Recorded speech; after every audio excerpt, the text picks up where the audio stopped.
Voilà, là, vous voyez ce qu'il faut voir. Ouais, on voit le Beth Amikdash Et, avec l'échelle de Jacob. à mon avis, l'enregistrement, il va commencer depuis ici, parce qu'avant, c'était Quand tu un parles petit quoi? peu Donc, on est désorganisé. arrivé, Les amis, les gens vont on monter et parle descendre. ici donc de la soirée du CEDER, un CEDER particulier cette année. Il faut savoir qu'il y a 15 étapes. Ces 15 étapes sont en relation aux 15 marches que vous pouvez voir face à vous. J'ai mis à gauche de votre écran le temple, le Beth Amikdash, et il y a trois portes, une porte dans la muraille extérieure que vous voyez, une seconde porte où il y a 15 marches qui sont juste devant. Ces 15 marches-là sont des marches qui sont juste avant la porte de Nicanor. Nicanor, un monsieur qui a donné ses portes, il y a toute une histoire, il a perdu ses portes en chemin, quand il était dans un navire, elles sont tombées, toute une histoire dans la Gemara. Mais nous, ce qui nous intéresse, ce sont les marches qui sont avant cette porte. 15 marches qui sont en relation avec les 15 étapes du Seder. À droite de votre écran, vous pouvez observer une échelle. Nous, on n'a pas cette impression parfois on passe à côté du soir du Seder parce qu'on pense qu'il y a 15 étapes, que c'est linéaire. Non, les amis, ce n'est pas linéaire, c'est une échelle. Ce sont des échelons, on monte d'échelon en échelon, petit à petit, on monte. C'est ça, le Seder, donner un sens à cette soirée. On a dit que le mot ordre, il vient nous dire ça va donner une valeur aux choses. Allez, c'est parti. On a dit que, voilà, le soir du Seder, on va parler de trois choses.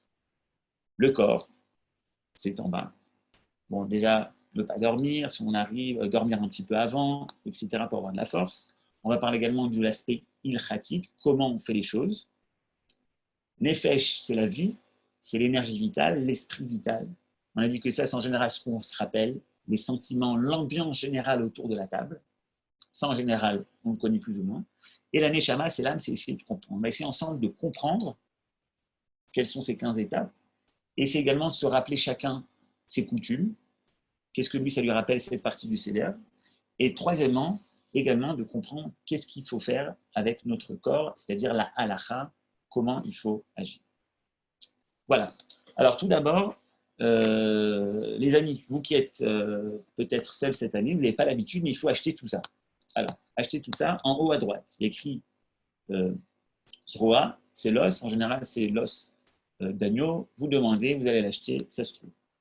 Au milieu, il y a écrit Maror. Maror, c'est ce qu'on appelle la romaine, c'est donc des feuilles de salade que vous mettez au centre. En bas à droite, on a J'ai une le. question par rapport à l'os. Désolé. Oui, Ouais. L'os, c'est l'os de l'agneau, de oui, l'épaule d'agneau. exactement. Mais ce que tu dis, il faut que ce soit juste l'os ou l'os avec de la chair un peu? Il y a un petit peu de chair, pas grave. Non, Moi, il n'y je a pas préfère de. C'est pas très l'acheter. grave. Il y a un petit peu de chair et c'est comme ça Ok, qu'on a l'habitude. Ok. ok, ça marche. Donc, maror, au centre, c'est la salade qu'on met. En bas à droite, vous voyez, c'est écrit charoset. C'est donc cette fameuse confiture qu'on fait. D'ailleurs, que vous sachiez, il y a déjà la recette dans la Gemara. On ne parlera pas ce soir, mais la recette du charoset est déjà écrite dans le Talmud il y a plus de presque 2000 ans. En dessous, on met encore du maror en bas. On va en reparler pourquoi il y a deux fois le maror. À gauche, maintenant, je passe le côté gauche. On a Betsa en haut à gauche. Cette année, ça va être un peu plus difficile, mais c'est d'avoir un œuf qui nous rappelle le korban chagiga, le sacrifice qu'on amène à chaque fête. Et en bas à gauche, on a le karpas. On a l'habitude de mettre le céleri. Est-ce que quelqu'un a une autre coutume pour le karpas? Est-ce qu'on a des ashkénazim ici? Non? Ok, je vois que non. Il y en a certains qui mettent également de la pomme de terre à la place du carpas. Il y en a qui mettent du réfort, toutes sortes de coutumes. Je passe. Kadesh. Alors, regardons notre Agadam. On commence, on fait le Kadesh Barou, Rata,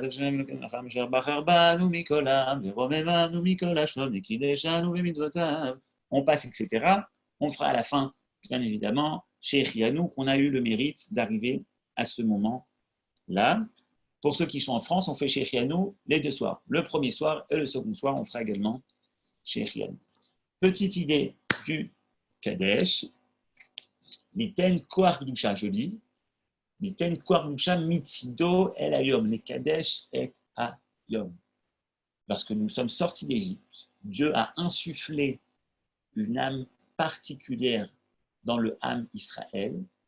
Et cette âme-là nous permet à nous d'avoir la faculté de rajouter de la spiritualité dans ce monde, de rajouter de la spiritualité dans ce jour. Le jour de Pessah, il est kadosh, quoi qu'on fasse le seder ou qu'on ne fasse pas le seder. Mais lorsque moi, je prends mon verre de kidouche et je fais le kidouche, je viens rajouter de la kidoucha, je viens rajouter de la spiritualité dans le monde. Les kadesh et tayom, je viens rajouter de la spiritualité sur le jour. Et ça, comment j'ai cette possibilité, cette faculté? C'est tout simplement parce que j'ai cette neshama qui est en moi. J'ai cette âme particulière qui me donne le droit de les kadesh, de faire le kidouche. Et c'est ce qu'on fait à chaque Shabbat. Vous vous rappelez, dans chaque Shabbat, on rappelle la sortie d'Égypte, quand on fait le kidouche. C'est parce qu'à la sortie d'Égypte, on a eu cette faculté de les kadesh et tayom, de rajouter de notre doucha sur la doucha qui est déjà existante. Le jour même, il est déjà kadosh, mais moi, en faisant le kidouche, je rajoute. En d'autres termes, ce kadesh est une injonction. Au niveau de l'hébreu, c'est un ordre. Kadesh, vas-y, sanctifie, fonce, développe-toi, avance dans la vie, influence, kadesh. Sache que tu as la capacité, tu as le potentiel de sanctifier, tu as la capacité de te développer, de te dévoiler, d'amener le nom de Dieu sur terre. Ça, c'est la première chose qu'on te dit. Tu as ce potentiel en toi, dévoile-le, Kadesh. Prends ton verre de kidouche et commence. Bon, vous savez quoi? Nous, on est juifs, on aime bien boire. Vous vous rappelez la dernière fête qu'on a eue? C'était bien sûr, c'était pourri. Là-bas, on a bu pas mal. Mais là, on va boire 4 verres. J'ai mis ici, bien sûr, un petit chat, vous voyez, sur la droite, qui est en train de s'accouder. Alors, je vais vous montrer très simple. Les amis, est-ce que vous êtes là? Ouvrez les micros. Est-ce que vous pouvez me dire comment on s'accoude? Comment vous avez l'habitude de vous accouder? Sur le côté gauche. Ok, très bien, sur le côté gauche. Bon, là, j'ai un mur, je pourrais m'accouder comme ça. Je crois qu'il faut être un peu allongé à la manière de quelqu'un qui est libre, en fait. Voilà. D'être. Exactement. L'idée doit exprimer la liberté. Là, on voit le chat qui a l'air tranquille, comme ça. Alors, moi, je vais vous donner un truc très simple. Parce que normalement, parfois, on s'accoude comme ça. C'est pas, tu sais, tu as l'assiette, tu as la boue. C'est très bizarre de s'accouder comme ça. Un truc très simple. Regardez ce que je fais. Je tourne ma chaise. Et là, vous allez voir comment c'est un kiff. Voilà. J'ai tourné ma chaise. Et là, vous l'avez? Très simple. Là, je suis vraiment en kiff. Là, c'est vraiment une aseva, c'est-à-dire qu'on s'accoude du côté gauche, mais en montrant qu'on est comme des rois, on est en train de kiffer. Là, je pourrais continuer à donner le cours. Je suis très, très bien positionné. Pendant les 4 coupes, on va devoir s'accouder également lorsqu'on va manger la matzah. Quel type de vin on utilise? Le vin rouge, on peut utiliser. Ceux qui aiment le jus de raisin, on peut prendre du jus de raisin. Tout est faisable.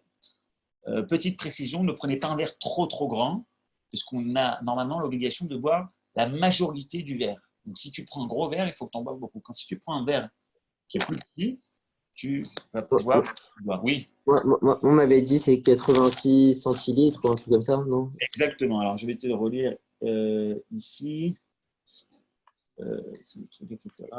Et si c'est plus grand, on doit boire un peu plus de la moitié, je crois. L'idée, elle est très simple. C'est de ne pas prendre un trop grand verre, parce qu'il y a deux lois. Première loi, il faut qu'il y ait ce qu'on appelle réduit, c'est 86 centilitres. Donc, il faut que ton verre ait 86 centilitres. Ce n'est pas beaucoup, 86. C'est moins qu'un petit verre en plastique. Ok, c'est un peu moins que ça. Il faut qu'il y ait 86, mais si tu prends un grand verre, tu dois boire la majorité du verre. Donc, tu comprends que si tu es intelligent, tu essayes de vérifier à l'avance, de prendre un verre qui fait 90 centilitres. Comme ça, c'est OK. Si c'est 90, on doit boire en entier. C'est 90, ouais, il faut boire, boire en entier. Ouais, mais c'est très bien. De toute manière, tu ne peux pas faire moins. Parce que tu es obligé d'avoir. Je pas la même chose. C'est 90, c'est un petit verre. Ça équivaut à un petit verre. Ouais, attends, juste je vérifie. Ouais, 90 millilitres. OK, c'est ce que j'ai écrit ici. 90 millilitres.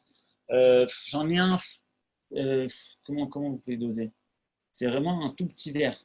Ah, c'est un petit verre. Ok, d'accord. Ouais, juste pour. Pas trop petit. C'est à peu près un demi ou trois quarts d'un verre en plastique qu'on a, ok? 3 quarts d'un verre. Ok, d'accord. Ok, je vois ça. Quelque chose comme Et, ça. et on m'a dit qu'il faut boire aussi d'un coup. Il ne faut pas boire en plusieurs fois, on m'a dit. Non, ça, il n'y a pas besoin de tellement de. Il faut boire directement, tu peux boire en 2 fois, mais c'est pas obligé d'être plus sec, ok? Si tu prends du vin rouge, Ouais, il y en a certains qui jeûnent avant, bref. Il faut que ce soit ouais, dans un temps assez court. Tu ne peux pas boire, ouais, commencer à discuter 3 minutes et continuer. Parce que sinon, ça ne s'appelle ouais. pas que tu as bu un verre. Ok? Ok. Zman, Khatrilak, moi, Rambam, tac, tac. Voilà, Ravad, Achilat Pras. Le Ravad, il dit entre 6 et 7 minutes, ok? Et le Rambam, il dit comme on a l'habitude de boire. Voilà, si tu veux savoir exactement, le Rambam dit comme tu as l'habitude de boire. Si tu as l'habitude de boire en deux fois, 2, 3 fois, c'est bon. Et ne pas commencer à ouvrir un débat. Ça marche? Donc, on a vu Ok. la halakha, le vin rouge ou du jus de raisin.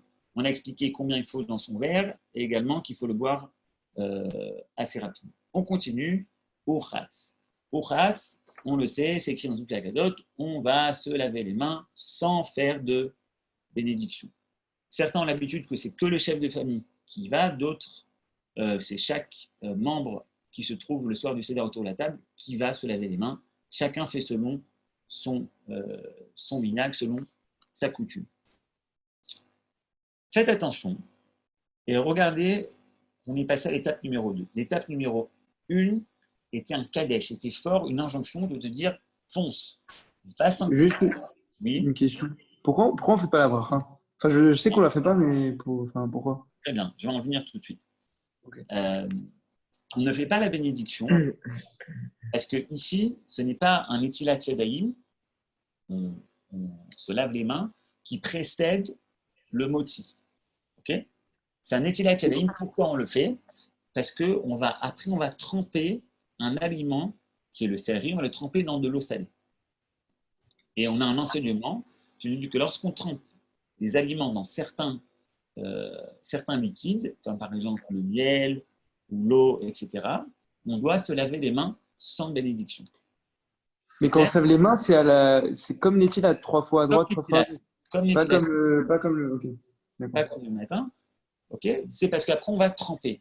C'est en rapport aux lois de Touma et Tahara, de pureté et d'impureté, mais je ne rentre pas dans ça.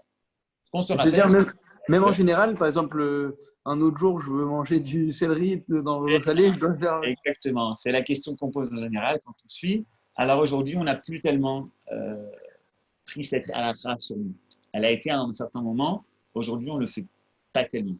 On ne le fait pas tellement. Et si quelqu'un ne le fait pas, c'est pas du tout la fin du monde. Mais le soir du Seder, on l'a laissé en place comme c'était à l'époque. C'est clair? C'est clair. Super. Donc, Ukhat. On a parlé maintenant au niveau halakha, comment ça se passe. Au niveau de l'idée, au niveau de la neshama, à quoi on doit penser? On doit penser à se laver les mains, pas au niveau physique, mais au niveau idéologique. Kadesh, c'est une idéologie très très forte. C'est-à-dire, va sanctifier, va influencer, va au bout de toi-même, va au bout de tes rêves, fonce dans la vie. Fonce, fonce, fonce, fonce. Parce que tu as le potentiel, tu as la kedusha à l'intérieur de toi et tu peux sanctifier, tu peux influencer sur les autres. Mais attention, il y a un grand, grand risque. Quel est ce risque? C'est de piétiner sur les autres pour influencer, pour t'exprimer toi-même. On connaît tout ça. Si tu vas dans une cour de récréation, les gosses qui ont 8 ans, parfois ça continue même quand ils ont 15 ans, parfois c'est même quand ils sont plus grands. Qu'est-ce qu'ils veulent? Pour moi réussir, je vais piétiner mon prochain. C'est-à-dire, je fonce, je sais que j'ai ce potentiel, je veux l'exprimer, mais je tombe dans ça que je piétine l'autre. C'est-à-dire quoi? La fin justifie les moyens. Mon but justifie tous les moyens sont bons. Je peux être un escroc, je peux faire n'importe quoi, mais je veux arriver au but. Non, non. La Torah vient de dire, tu as un but, tu as une idée, ou khat, tu te laves les mains. Les moyens pour arriver à ton but doivent être chérim, doivent être bons, doivent être moraux, doivent être droits. Exemple qu'on connaît tous, imagine le gars, il n'a pas de matzah. J'ai pas de matzah. Qu'est-ce que je fais? J'ai pas de matzah, tu te rends compte? Passer le soir du Seder sans matzah. Qu'est-ce que je... Ah, mais mon voisin, il en a en plus. Hop, Je vais lui choper, je vais lui prendre. Ça s'appelle du vol. Ben, ça, justement, la Torah dit non, ça ne marche pas. Ta mitzvah, elle ne vaut rien du tout. Ta mitzvah ne vaut rien parce que tu as piétiné, tu as volé ton prochain pour accomplir ton but. Donc, la fin ne justifie pas les moyens dans le judaïsme.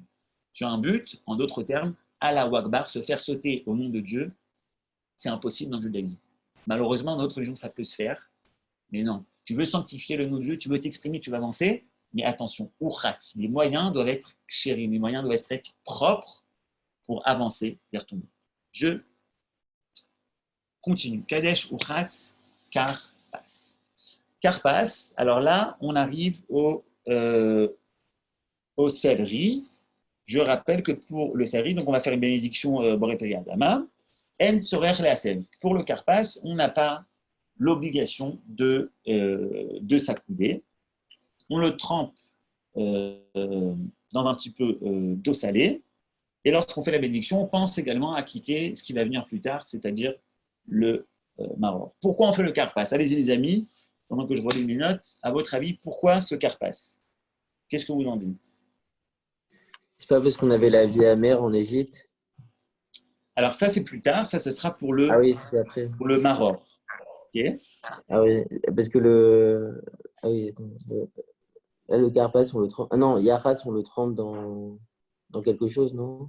Non, le karpas, j'ai dit qu'on le prend, on le trempe dans de l'eau salée. Si vous faites attention, lorsqu'on a parlé de la kehara du seder, du plateau du seder, on a dit qu'il y avait l'os, je reviens, on a dit qu'il y avait l'œuf, le maror 2 fois, le karpas et le seri, et le charoset. En dehors de ça, on a l'eau salée. L'eau salée ne rentre pas à l'intérieur du plat du seder. Au-dessus du plat, on a les 3 matzot. 1, 2 et 3 matzot. Qui sont en rapport avec Cohen, Lévi et Israël. Je reviens en karpas et j'écoute ta question une seconde. Le karpas, on mangera moins que kazaï. Donc, on mange une petite quantité. Et le but du karpas, tu voulais te dire, Elie, à part… Yahatz, on le trempe dans l'eau salée ou pas? C'est quoi? C'est le… Kadesh ou Khatz Karpas. Karpas, on trempe dans l'eau salée, on le coupe. Boré Adama, Boré Peri Adama. Ça, c'est le karpas. C'est tout simplement, c'est pour réveiller l'appétit. Comme si on n'avait pas déjà assez faim, mais c'est pour réveiller l'appétit. Il y a 2 sortes de façons de manger. Il y a ceux qui mangent de façon fonctionnelle. Je mange pour prendre de l'énergie, pour être plus fort, pour grandir, pour vivre, pour aller travailler, etc. Et puis il y a également ceux qui aiment bien manger pour profiter de la nourriture, entre guillemets, on va dire kiffer. Là, une seconde, le karpas, c'est pour réveiller l'appétit. Si vous voulez, comme chez les sparadim, c'est la kémia. Avant de commencer, il y a des petites salades. Question. Karpas, c'est le céleri, c'est ça? Exactement, c'est le céleri. On le trempe dans l'eau salée et Yahatz, c'est genre de la salade, non? Je ne suis pas arrivé à Yahatz. Kadesh, Uchat, Karpas. C'est 3. OK?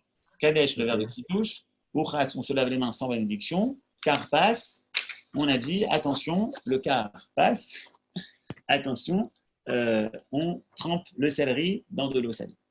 Yahatz, qu'est-ce qui se passe? Je me retrouve avec mes 3 matzot. Vous voyez mes 3 matzot, j'en ai qu'une, mais je vais les couper en 2 de façon inégale.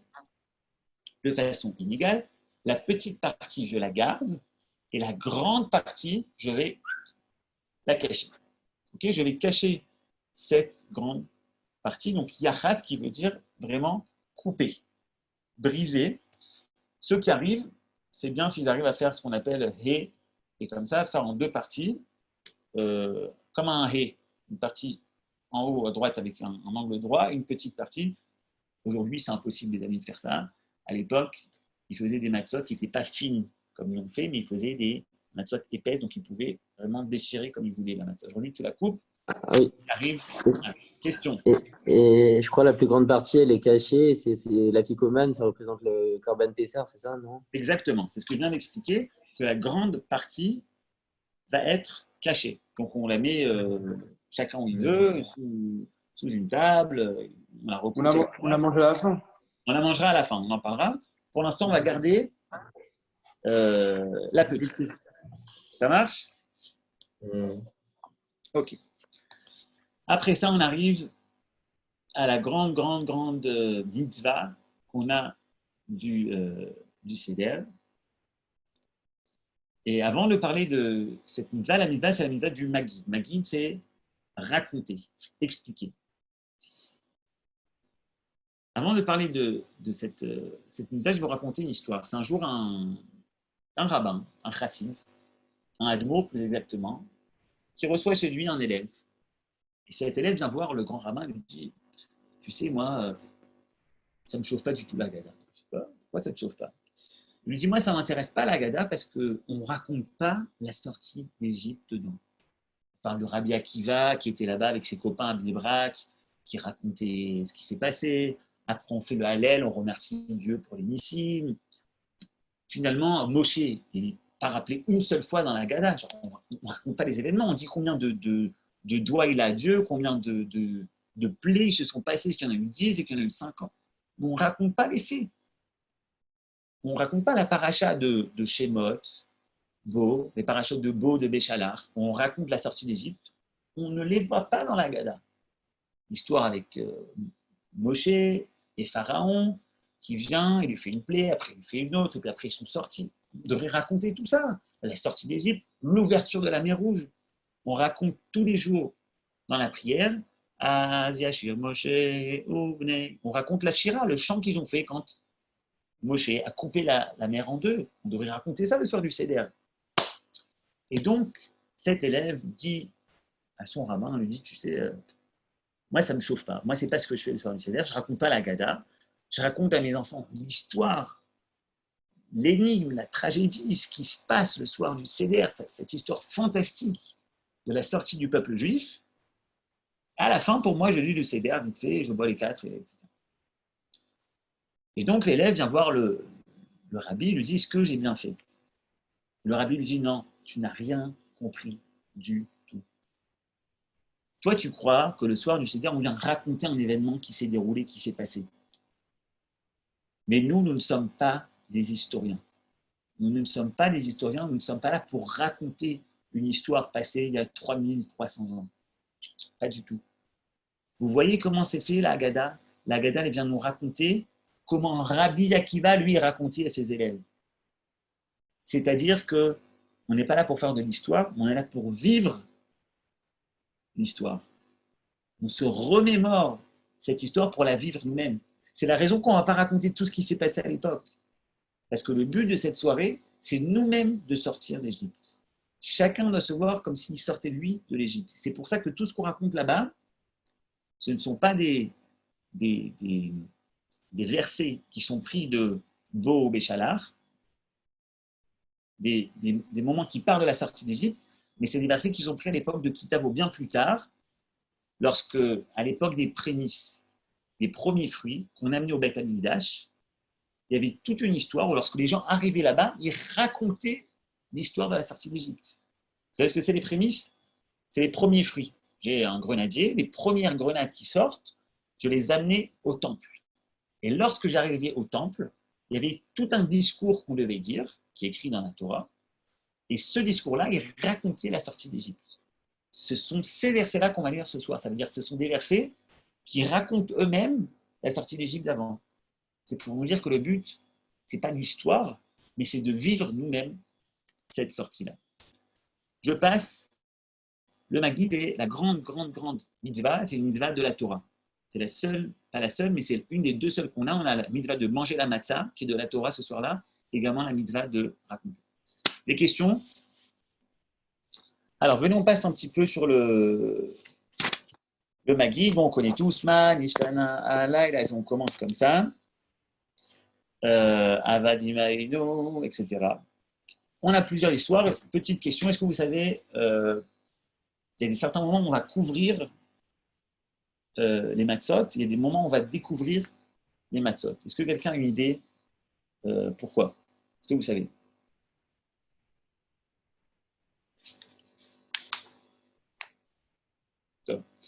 Non, je vois que vous n'êtes pas... Vous avez posé une question. Oui. Est-ce que vous savez pourquoi on couvre et on découvre les matzot à certains moments?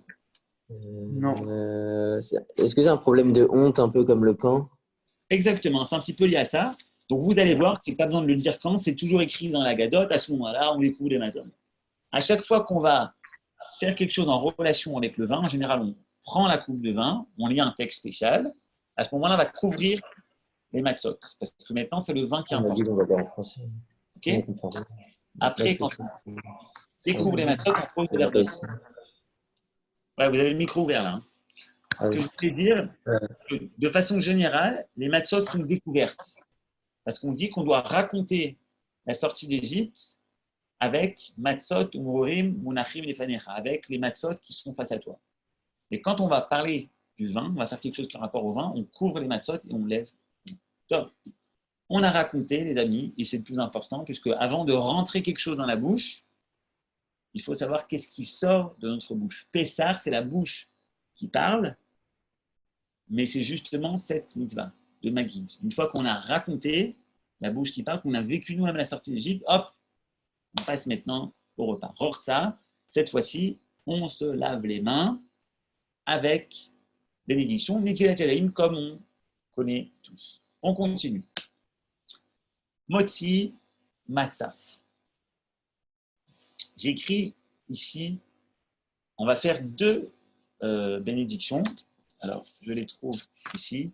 Kadesh, Uchat, Karpat, Yachat, Magid, Rortza, Motzi. Voilà, on est arrivé au Motzi. Et la bénédiction qu'on va faire, elle écrit où? Voilà, je la prends.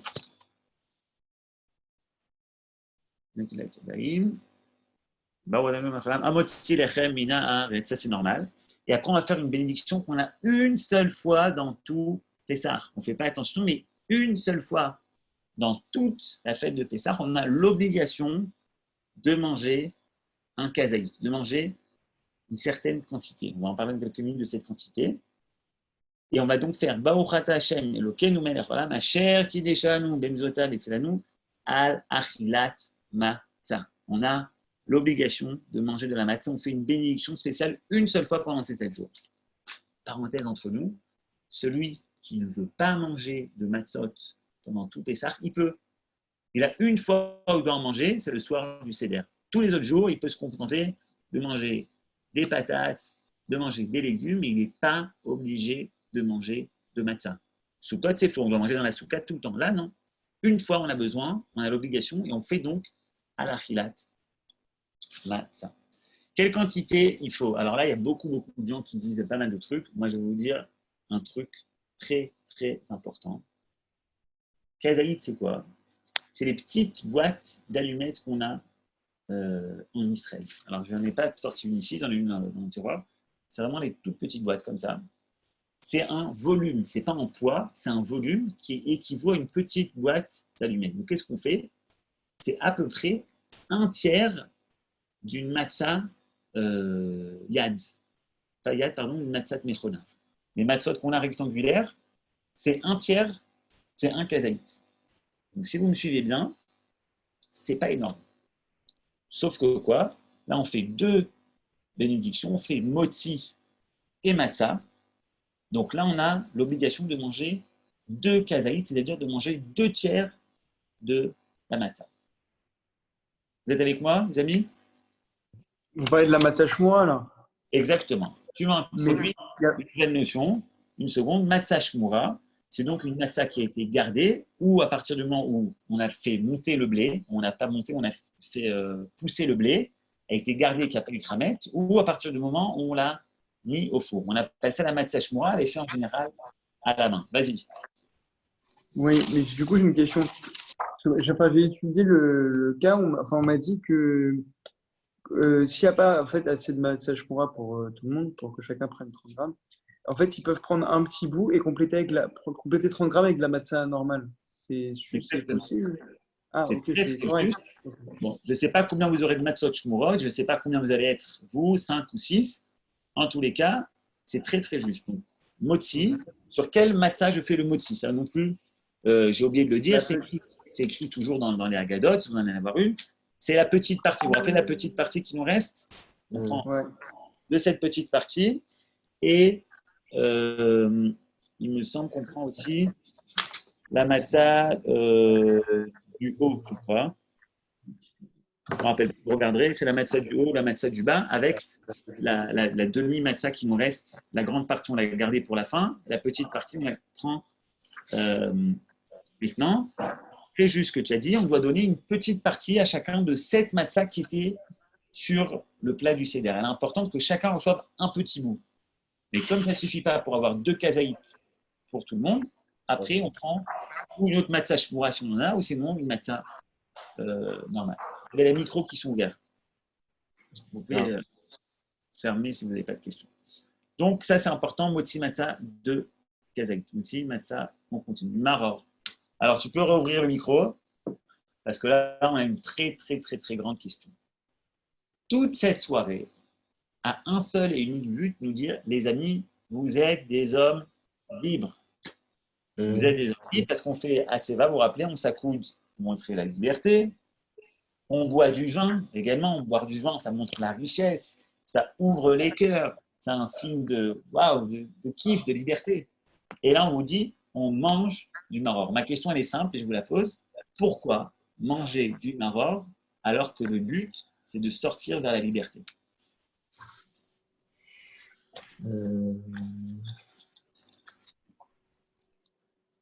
Peut-être qu'il faut d'abord passer par le stade d'esclave avant d'être libre, c'est-à-dire qu'il faut passer par une étape qui est difficile pour après ressentir la liberté. Enfin, ok, tu vas dans un sens. Tu vas dans le sens un petit peu du Maharal de Prague et je vais donner trois clés qui se complètent. Pourquoi on mange du maror ce soir-là? Alors que normalement, on ne devrait pas. On est dans la joie, on est dans la liberté et on se rappelle du maror. Première explication, c'est un petit peu dans ce que tu viens de dire. C'est que. C'est bon? Ouais, tu peux. Ok.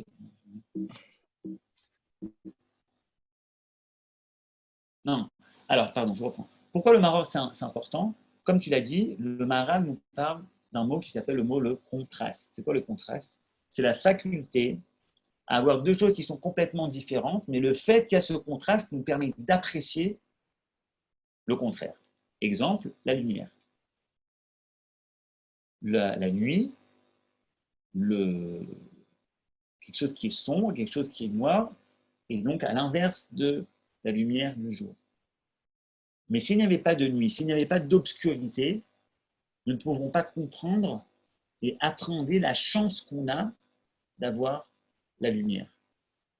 Donc pour comprendre, pour prendre conscience de la valeur d'une chose, très souvent c'est le manque de cette chose qui nous fait comprendre qu'elle existe. Lo Aleinu, exemple, quelqu'un qui n'a pas ses parents, ben, ce fait-là que d'être orphelin, c'est quelque chose qui peut exister, ben, nous, ça va nous faire comprendre qu'on a nos parents et qu'on a cette joie-là. Pareil pour la lumière, pareil pour le bien, pour le mal. Il y a toujours ce contraste. Et donc, il faut se rappeler de où on est venu pour comprendre qu'aujourd'hui, on est libre. Parce qu'avant, on était esclave. Si on n'avait pas été esclave avant, on n'aurait pas pu faire de comparaison. Dire, regardez, ça c'est noir, ça c'est blanc. Waouh, il y a de la lumière ici. Ça, c'est une première clé.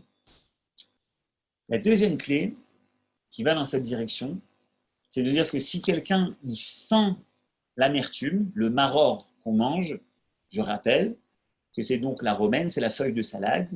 Maror, c'est très simple, ça a donné en français le mot amer. Maror, c'est amer. Cette amertume-là, on va manger, elle vient nous dire une chose. Elle vient nous rappeler que si je suis capable de ressentir l'amertume, ça veut dire qu'au fond de moi, je perçois que ce n'est pas une situation normale, que ce n'est pas une situation bien, que ce n'est pas une situation voulue. Et j'explique maintenant. Essayez d'imaginer qu'ils étaient pendant plus de 200 ans en Égypte. 200 ans, imaginez troisième génération. Ça veut dire que tu es né en Égypte, ton grand-père, il était déjà en Égypte, il était esclave, ton père, il était esclave, et que toi, tu naisses en Égypte, tu es esclave. Ben, pour toi, la situation, elle est normative, elle est normale. C'est normal d'être esclave. Est-ce que tout le monde est né comme ça? Eh bien non. Tu ressens qu'il y a quelque chose qui ne va pas. Tu ressens cette amertume. Si tu es encore capable de ressentir cette amertume, ça veut dire que tu seras capable de sortir de ça et tu comprends qu'il faut arriver à une situation qui est normative. Il y a encore d'autres explications, mais le temps avance et on va en rester là. Donc le maror, je parle maintenant pas au niveau de la neshama, de la compréhension, mais je parle au niveau de qu'est-ce qu'on fait. L'okrim kazaït, cette fois on doit prendre kazaït, donc c'est à peu près une feuille, parfois c'est 2 feuilles. Encore une fois, kazaït, je vous rappelle, c'est petit, hein, c'est une petite boîte d'allumettes israélienne, on parle de volume. On le met dans le charoset. Vous vous rappelez, le charoset, on a dit qu'il fait partie du plateau du seder. On le met dans le charoset, mais puis après on n'oublie pas de l'enlever. Okay, souvent les gens ils gardent, ils mettent plein de charoset. Dans le but, c'est de ressentir cette amertume. Voilà, on fait kazaït, c'est ce qu'on fait pour le marron. Juste, à quel moment on enlève le charoset? On le met au début et à quel moment on l'enlève exactement? Alors, tu prends ta feuille, tu le trempes dans le charoset, mais il ne faut pas que ce soit doux. Si vous allez en acheter ou si vous allez le faire, le charoset en général c'est sucré, c'est comme une confiture. Le but, c'est de ressentir l'amertume. Le charoset, il est là pour nous rappeler le ciment. Rappeler comme une confiture, pour nous rappeler le ciment. Pardon. Ça doit être mauvais un peu. Enfin, amer. Pardon. Ça doit être amer. Le charoset, le but, c'est pas d'être doux et d'adoucir le goût, mais c'est au contraire de nous rappeler le ciment avec lequel il construisait les trucs. C'est clair? Oui, mais vous avez dit, au début, on le met dans le plateau, mais après, on l'enlève. Non, le charoset, il reste dans le plateau Okay. tout le temps. Mais ce qui se passe, c'est que quand on va maintenant servir, on peut prendre les éléments du plateau, faire passer le charoset à tout le monde, après on le remet au centre du plateau. C'est clair? Ah, les gens oublient de remettre, ça que je voulais dire. Non, ce que je voulais dire, c'est que les gens mettent beaucoup de charoset sur leur feuille de salade, et quand ils trempent la feuille dans le charoset, ça leur fait plein de confitures sur une feuille. C'est pas le but. Tu trempes dedans et puis après tu, comment on dit, tu secoues un petit peu, quoi. tu secoues pour qu'il reste un petit peu de charoset. Mais il faut sentir l'amertume. C'est ça le plus important, que tu sentes que ce soit amer et que le charoset ne vienne pas enlever tout goût d'amertume et qu'on a l'impression de manger qu'est-ce qu'elle est bonne, ta confiture, etc. C'est pas le but. D'accord. Après ça, on passe au sandwich. Je vous ai mis la photo du sandwich. Alors, c'est très simple. On prend une matzah, on met dedans la charoset. On peut en mettre un peu plus, là, cette fois-ci. On met du maror. Là, on doit mettre encore kazaïd de maror, donc c'est une quantité conséquente. Et par-dessus, après, on remet encore de la matzah. Donc, on a 2 matzot. Et au milieu, on a le charoset et le maror. Important, il faut encore manger un kazaïd de matzah. Donc, on a déjà mangé 2 fois 2 kazaïd quand on a fait moti matzah. Et maintenant, quand on arrive à Korer, quand on fait le fameux sandwich Zecher la migdash qui est Hillel, c'est Hillel qui avait cette habitude, on doit encore reprendre un kazaïd de matzah. Donc, on a dit que c'était à peu près un tiers d'une matzah rectangulaire. Et on dira cette phrase Zecher la migdash qui est Hillel. On lira ce qui est écrit dans la Haggadah. Ça y est, les amis, on est arrivé au moment que tout le monde attend, parce que ça fait déjà longtemps et qu'on est ensemble, et également que les invités attendent. Hop, Shulchan Horaire. Juste avant de passer à Shulchan Horaire, je vous ferai remarquer qu'on a déjà commencé ce qu'on appelle le Hallel. Le Hallel, c'est cette prière qu'on fait souvent à Rosh Chodesh ou aux fêtes. On a commencé, ce sera déjà la 2e fois. On l'aura fait le soir à la prière. On va le refaire une 2e fois pendant le Seder, une 3e fois le lendemain. On va dire beaucoup de fois le Hallel à Pessah. Mais ce Hallel, il est particulier parce qu'il est coupé en 2. On commence le Hallel. Après, on mange. On fait Shulchan Aruch, donc c'est la table qui est dressée, et après on va continuer l'allèle après. Ça nous indique quoi, les amis? Attention, quand on mange ici, on doit rester imprégné de sainteté, parler de choses intéressantes et ne pas tomber dans les choses qu'on pourrait dire toute l'année, mais rester un petit peu. Voilà, vous allez être surpris, les amis, de parler de sujets comme la liberté, comme c'est quoi la matzah, pourquoi on mange de maror, c'est quoi Pessah, ça veut dire quoi le mot Pessah, on en a parlé ensemble. Pessah, ça veut dire passer, ça veut dire également la rachamim, ça veut dire également la miséricorde. Jetez ce style de questions pendant le repas, vous allez être impressionné, mais les gens vont répondre, vont s'intéresser. Donc, je vous invite tous et toutes à poser ce style de questions pendant le Shulchan Aruch. Ceux qui veulent dire un mot, ceux qui ont préparé quelque chose, 5-10 minutes, une idée, c'est le moment de prendre ce temps où on mange pour rester dans l'ambiance du Seder, dans l'ambiance de Pessah, de cette soirée, et ne pas parler de choses qui n'ont rien à voir. Donc, Shulchan Aruch, on mange. Une fois qu'on a mangé, attention, tsafoun. Alors, tsafoun, ça veut dire quelque chose qui est caché, quelque chose qui est enfoui. Si vous vous rappelez au début, on avait cette matzah qu'on a coupée en deux, où il y a chatz, on reprend kadesh, uchatz, karpatz, yachatz, magid, rortza, motzi, matzah, maror, korer, shulchan aruch, tsafoun. Donc, on a fini de manger, mais avant de finir de manger, on va devoir manger cette afikoman. La petite partie, on l'a utilisée pour le moti, et la grande partie, on l'a gardée pour la fin. Petite explication magnifique. La matzah représente le pain de la liberté, le pain de la Géoula, le pain de la délivrance. La petite partie, on l'a prise au début, parce que c'est la sortie d'Égypte, c'est la première délivrance. Mais la grande partie de la délivrance, on le garde pour la fin, pour la Tidlavo, pour le temps qui est à venir. Pessah n'est que le début d'un processus qui continue chaque jour et chaque Pessah qui s'amplifie. Dans le judaïsme, les fêtes sont appelées des chagim. Chagim, ça veut dire un cercle, c'est un rond. Mais ce n'est pas un cercle, on ne tourne pas en rond dans les fêtes juives. Mais on monte, c'est une spirale qui monte, qui monte, qui monte sans arrêt. Ce chag-là, qui monte, c'est exactement ce qui se passe. Pessah, c'est le début d'un processus qui s'appelle la Géoula, la délivrance. Sortir de son Égypte. Et ça, c'est le début, c'est elle commence petit. Mais la Tidlavo, il va rester la grande part. C'est donc pour ça qu'on a l'habitude, c'est qui va chercher la ficomane, vous vous rappelez? C'est les enfants.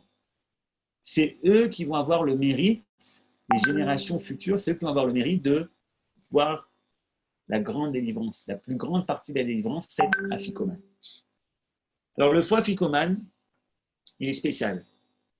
Allez, essayez de tenter, les amis. Qu'est-ce que vous entendez dans le mot Afikoman? Je vous invite à ouvrir les micros. Afikoman. Je vous aide en 2 mots. Je sais pas. Afi et Coman. Afikoman, ça te rappelle quelque chose? Le deuxième mot, ça te rappelle quelque chose? La manne. Ah oui, la manne, ouais. Ok, la manne dans le désert, ce pain-là qui tombait du ciel chaque matin, on recevait une portion de manne devant les tentes, les bénis Israël recevaient ça, le pain qui vient du ciel. Afikoman, en araméen, afiko c'est apikou, c'est sortez. Sortez la manne, ça veut dire la manne que tu as cachée là, sortez-la. Donc, essayez d'imaginer, c'est magnifique. Ce pain qu'on a caché, il fait référence à la manne qu'on recevait chaque matin pendant 40 ans qu'on a reçu dans le désert. C'est un pain très, très, très spécial. Et là, on va donc manger pour la 4e fois de la matzah. Toujours, je vous rappelle, on est accoudé. Et c'est donc le 4e kazaït, la 4e fois qu'on va devoir manger la matzah. Je fais une parenthèse pour parler du chiffre 4. Vous savez que le chiffre 4, c'est le chiffre qui revient sans arrêt dans la Haggadah. On a 4 questions. Après, on va passer Chacha, Maou, Omer, Tam Omer, le sage, c'est ce qu'il dit, le simple, le mécréant, celui qui ne sait pas poser de questions, ils sont 4 enfants. On va manger 4 coupes de vin qui sont en relation avec les 4 langages de délivrance. Veotseti, Vegaalti, etc. C'est les 4 langages de délivrance. Je vous ai fait sortir, je vous ai enlevé de ces fardeaux. 4 langages de délivrance. 4 fois qu'on mange de la matzot, de la matzah. 4 coupes de vin, les 4 enfants. Manishtana, il y a 4 questions. Sans arrêt, c'est le chiffre qui revient. Mais en fait, il y a également un 5e. Vous allez voir. Tzafoun, Barer. Barer, c'est tout simplement de faire le Birkat Amazon. Et là, on est déjà. On va, avant de faire le Birkat Amazon, tout ça s'écrit dans la Gadon, donc je ne le dis pas, mais on verse la 3e coupe de vin. On fait le Birkat Amazon et juste après, Shotim Baseva Benu Macharona. Après, une fois qu'on a fini le Birkat Amazon, on boit la 3e coupe de vin. Et puis après, on continue le Hallel. Avant de continuer le Hallel, on reverse encore sa 4e coupe de vin. Donc, je viens de boire la 3e, je reverse 4e coupe de vin et je continue le Hallel. Vous vous rappelez qu'on avait coupé puisqu'on avait déjà commencé avant de faire le repas. On continue, on fait le Hallel, Kilo Olam Chasdo, vous vous rappelez Odou Lachem Kitov, Chasdo, etc. Nishmat Kol Chai, Tevarech et Shimra, Doshem Elokeh. Et nous, après, on fait Nishmat Kol Chai, on remercie l'Éternel de tous les bienfaits, Ishtabar, et on va boire le 4e verre de la soirée à la fin du Hallel. Mais ce n'est pas fini. Ce n'est pas fini. Tzafoun Barer, Hallel. Un point important, je reviens sur la ficomane. La ficomane est la dernière chose qu'on doit manger. Si vous avez prévu un dessert, un gâteau, des fruits, vous mettez ça avant.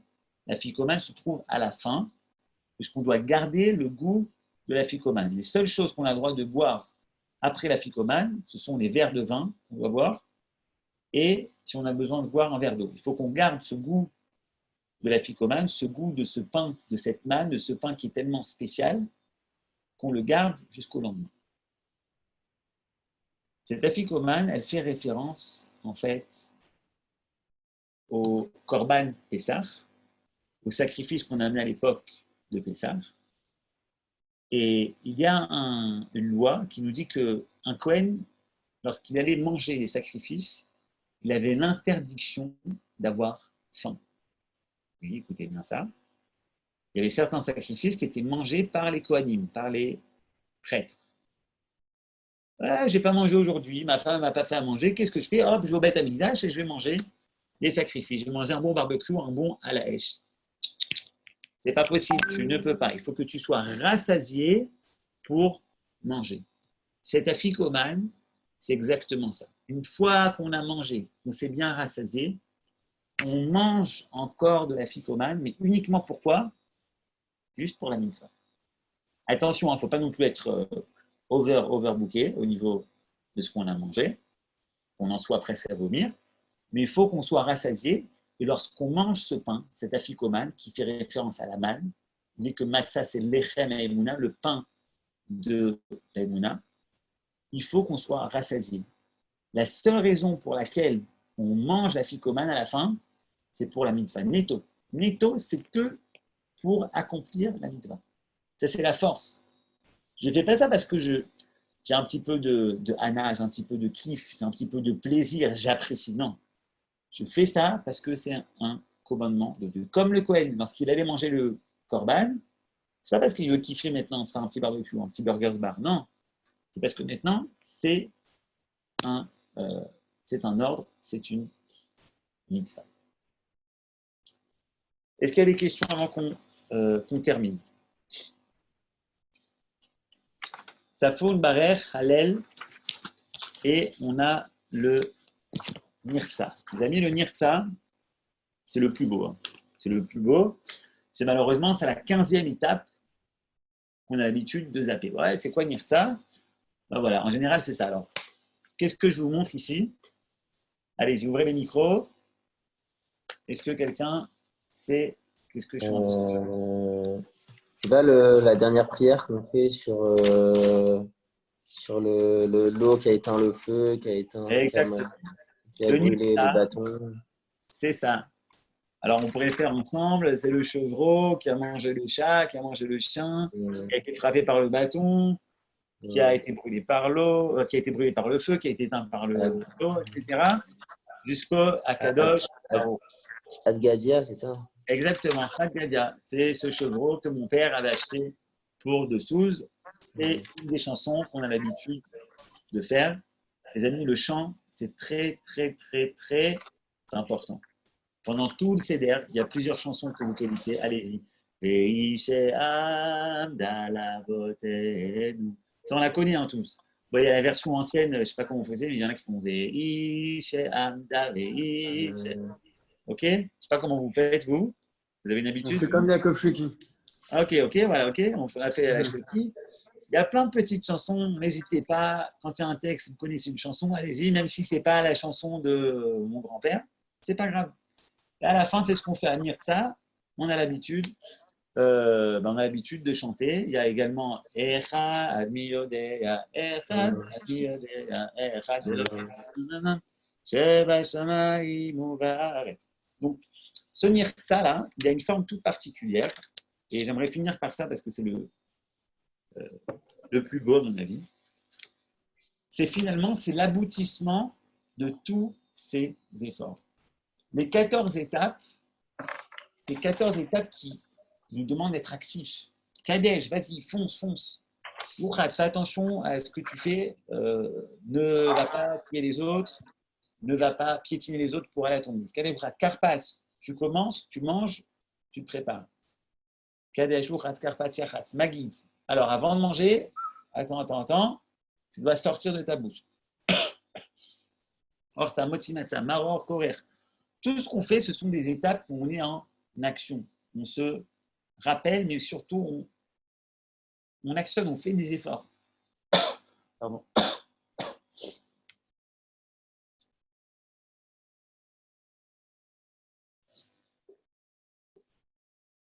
Mais justement, le nirtza, si vous regardez au niveau grammatical, c'est une forme qui est passive. Le nun, nirtza. Ça vient de quel mot le mot nirtza, si vous avez une idée?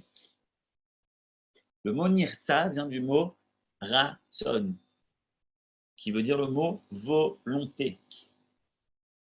Mais sauf que là, ce n'est pas moi qui ai la volonté. Nirtza, je suis voulu face à l'éternel.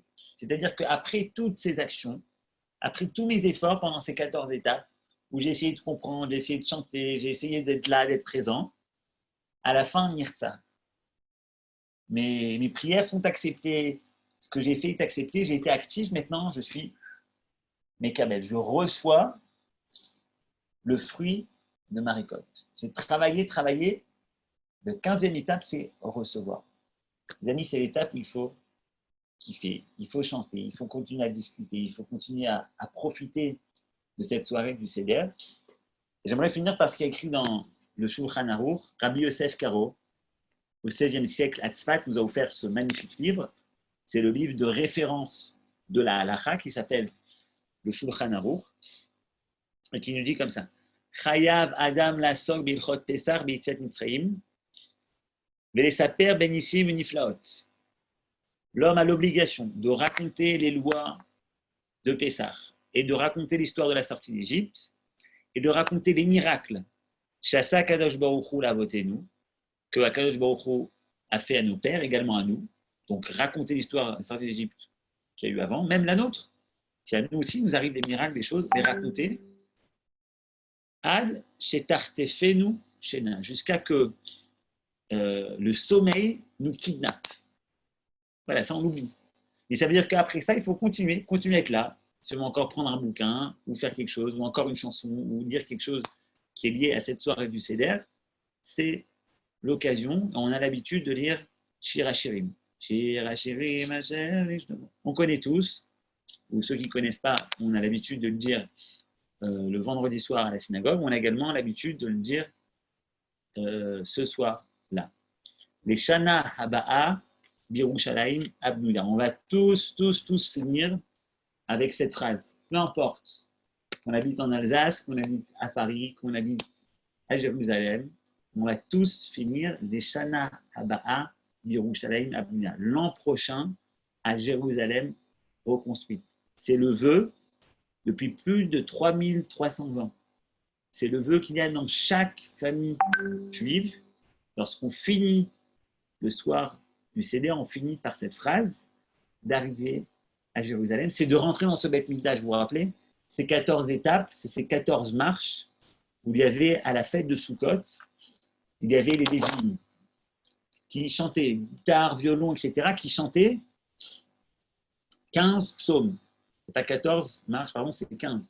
Ces 15 marches sont en relation avec les 15 psaumes du roi David. Il y a 15 psaumes du roi David qui commencent par Shir HaMa'alot, Sa'ena El-Harim. Il y a 15 psaumes comme ça qui commencent par Shir HaMa'alot, qui veut dire le chant des marches. C'est ça. C'est pour ça qu'on finit les Shana, Birushalayim, Abnuya, que l'an prochain à Jérusalem reconstruite. Alors voilà, j'espère que ce qu'on a fait ensemble, cette vidéoconférence ensemble, va essayer de vous aider. Et comme j'ai dit, le plus important, c'est essayer de se renouveler et de repenser ensemble cette soirée du Seder.